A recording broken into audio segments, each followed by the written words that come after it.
Hi there guys, I'm Nikhil from Greedy Tech, and in this video I'll be showing you all the best features of Realme 7i. By the way, I've already made a dedicated tips and tricks video where I've talked about many things which won't be covered in this video. So definitely check out that video, link will be in the description.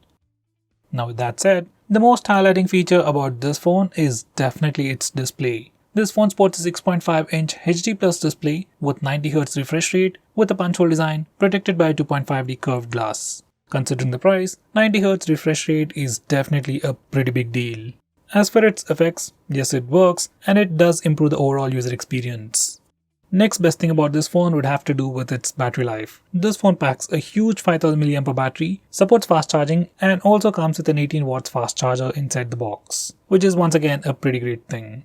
Next, it also packs pretty decent performance. It has a Snapdragon 662 processor with Adreno 610 GPU with 4GB of LPDDR4X RAM and up to 128GB of UFS 2.1 storage. These are the benchmark scores. It's not that great when it comes to performance, especially when you compare it with other phones, but for a normal user it's good enough, and when coupled with that HD Plus resolution display, it does offer you decent performance even while gaming. Next, it also comes with some pretty great cameras. On the rear, this one has a quad camera setup with a 64MP primary camera, and as for selfies, it is a 16MP camera with Sony IMX471 sensor. These are some sample shots.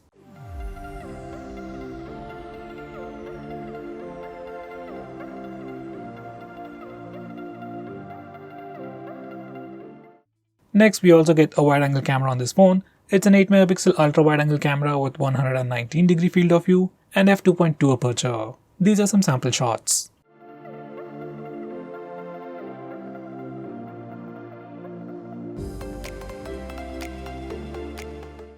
Next, we also get a dedicated Ultra 64MP mode. Even though this phone has a 64MP camera, by default it uses pixel binning concept to compress the image. So for some reason, if you want to take a bigger 64MP picture, you can try this mode. It definitely captures more details, but it's better if the lighting conditions are good. Next, we also got the Ultra Macro mode to take those macro shots. It has a dedicated 2MP camera for that with f2.4 aperture, and these are some sample shots. Next, we have Ultra Stable mode for the rear cameras. In fact, we have two modes, Ultra Stable and the Ultra Stable Max. Regular Ultra Stable mode is for the primary 64MP camera, while the Ultra Stable Max mode is for the 8MP wide-angle camera. This feature works for both the cameras and further stabilizes the footage. And this is the sample footage.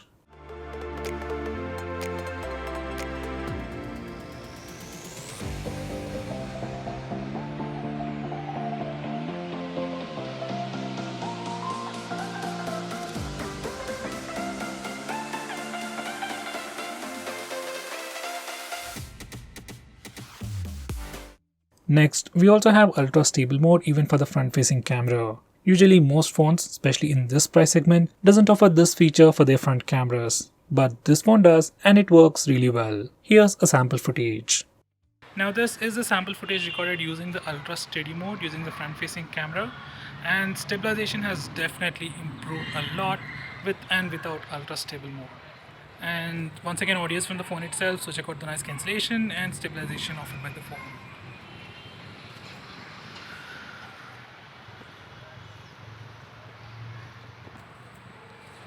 Next, we have a new feature called Movie Mode. It's just like Pro Mode or Manual Mode for video recording. It gives you all cool options to enable or disable Ultra Stable mode while recording video. You can choose the cameras. You can also manually change other aspects like ISO, shutter speeds, white balance, and so on. Going on next, we also have a feature to change the display refresh rate on this phone. By default, it is set to auto select. If you want a very consistent experience and don't care about battery life, you can directly go with 90Hz. If you want an optimized experience for better battery life, you can go with auto select. Personally, I'll set it at 90Hz. Next, this one also has a pretty fast fingerprint scanner. It is super fast and almost instantaneously unlocks your phone. And every time you use the right fingerprint, you also get a nice haptic feedback, which is a feature that I really like. Next, we also have the face unlock feature, and once again it is super fast in well-lit conditions, almost as fast as a fingerprint scanner. In low lighting conditions, it is slightly slower, like it takes like a second or two, but still pretty fast and usable. Even in complete darkness, surprisingly it works, but it is slightly slower. Next we have Nightscape for both the front and rear cameras. Yes, unlike most of the phones, this phone supports Nightscape mode for both the front and rear cameras, which is supposed to improve pictures in low lighting conditions. These are some sample shots.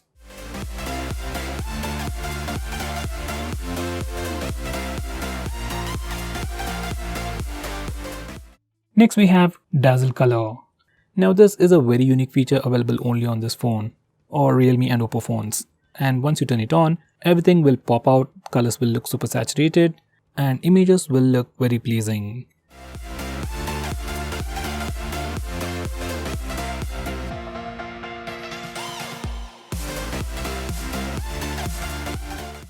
Next we have Portrait mode for both the front and rear cameras. Now this isn't a very big feature, it's been around for many years, so I won't talk about much. These are some sample shots.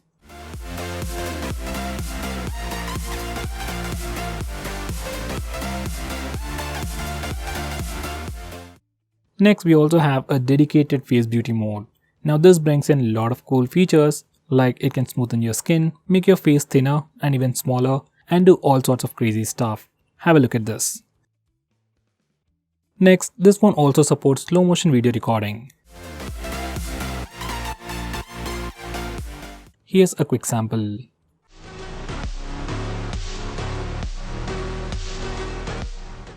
Next, this phone has electronic image stabilization for both the front and rear camera video recording. This applies only at 1080p, and here's a quick sample.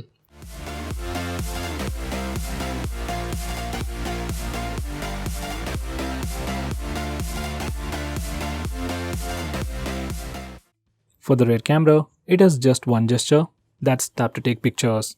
Just enable this feature and touch the preview window to take a picture. Now for the front camera, it also has the palm gesture, and once you enable this feature, whenever your phone sees your palm, it takes a picture in 2 seconds. This feature is really handy for taking selfies. Next, it has something called real sound technology.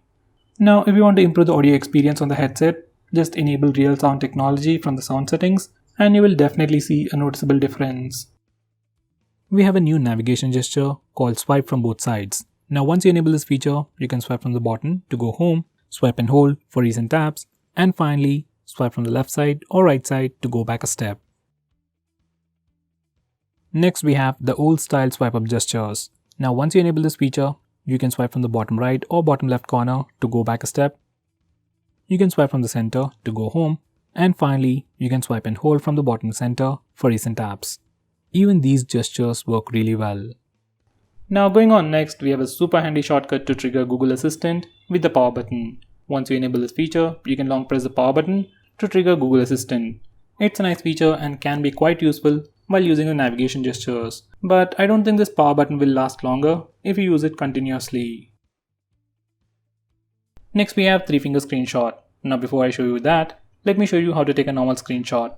On any Android phone, if you want to take a screenshot, press the volume down button and power button both at the same time and your phone will take a screenshot. It is as simple as that. Now for some reason, if that's a bit difficult for you or if you need something more easy, you can enable this 3-finger screenshot gesture. Now once you enable this feature, you can simply swipe down using 3 fingers to take a screenshot. Personally, this is my favorite feature or my favorite way to take a screenshot, and nowadays most of the phones support this feature. Now going on next, we have long screenshot. Now to take a longer screenshot, first you need to take a normal screenshot. You can either use the buttons or the gesture. Now once you take a screenshot, you get this preview. Now click long screenshot.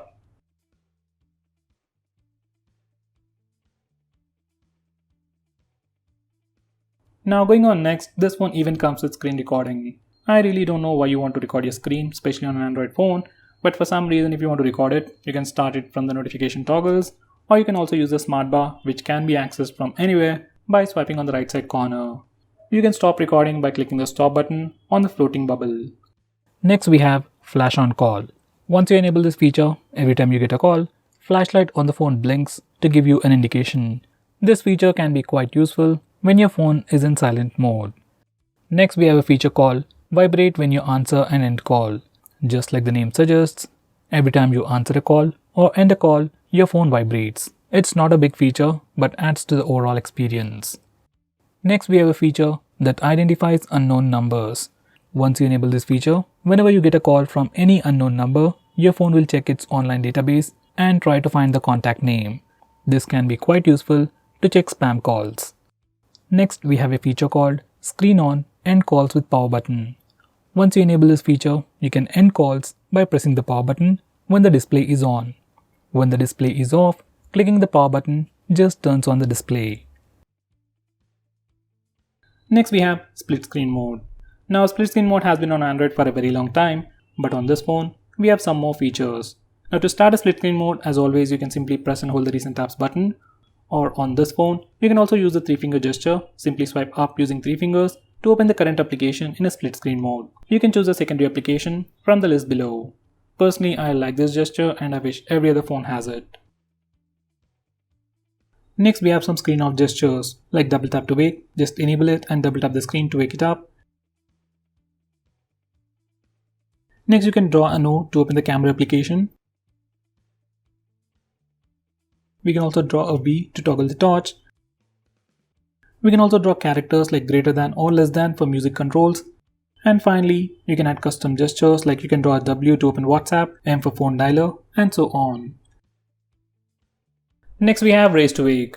Now, once you enable this feature, you can simply raise your phone or pick it up from a table and your phone wakes up and then displays the lock screen. Next, we have flip to mute incoming calls. Now, just like the name suggests, once you enable this feature, you can flip your phone to silence an incoming call. Next, we have one-handed mode. You can enable this feature from the toggles, and once you click on it, screen size will shrink and your phone becomes much more usable one-handed. Once you're done, you can click the button on the top corner to go full screen. Next, we have digital well-being.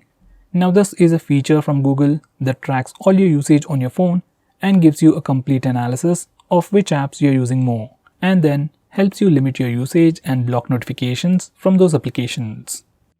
Next, we have wind down. This feature is part of digital well-being, which can help you sleep faster at night. Using this feature, you can schedule your phone to turn on grayscale mode and do not disturb mode automatically at a specific time.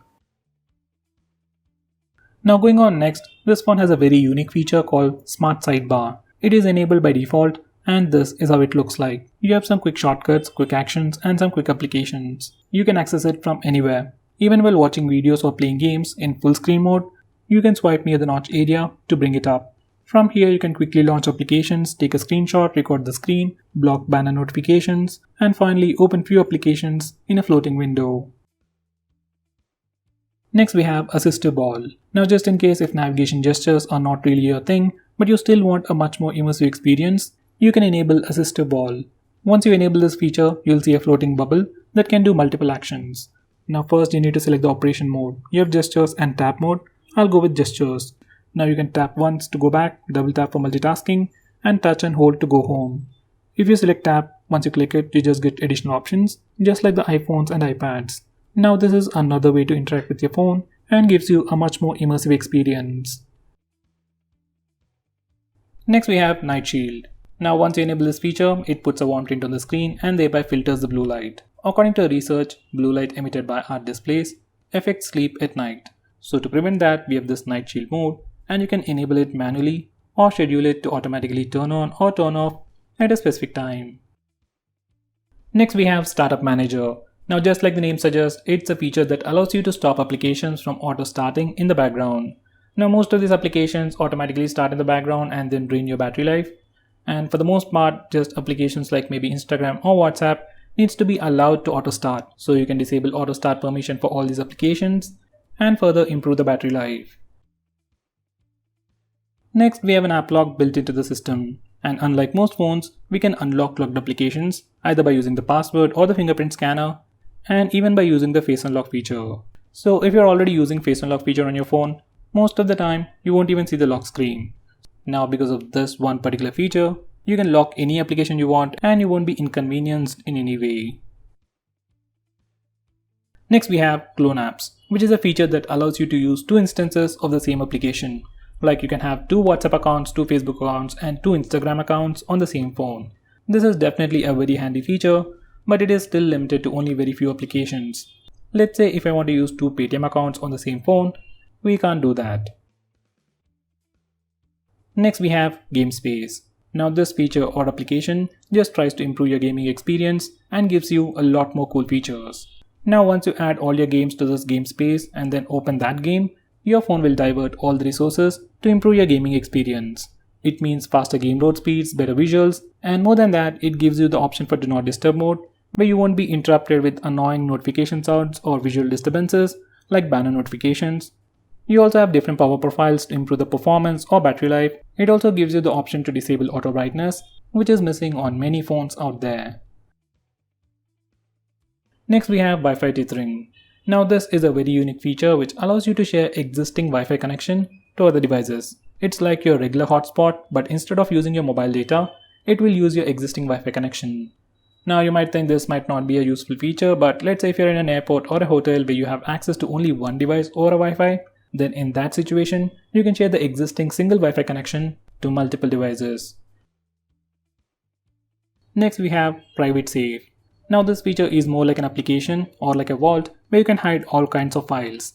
Just like the app lock, we can have a completely different password from your lock screen and we can unlock it using your fingerprint or your facial data.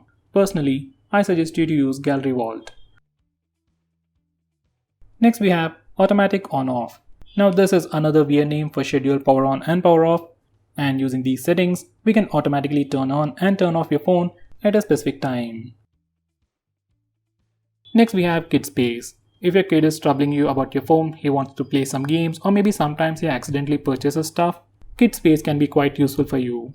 Once you configure this Kid Space, your kid will be able to only use specific applications that you choose and he will be able to use your phone only for a specific amount of time. Once again, it's a nice feature, but if your kid already knows your password, it's completely useless. So guys, those were all the best features. If I missed out on anything important, do let me know by commenting below this video and make sure you check out my video on tips and tricks section. Link will be in the description. Now, if you're planning to buy this phone, please use the link in the description. It always helps the channel, and if you want us to make any specific video, tweet out to us with the hashtag AskGreedyTech on Twitter and I'll try to make it as soon as possible. I'm Nikhil from GreedyTech signing off. Have a nice day.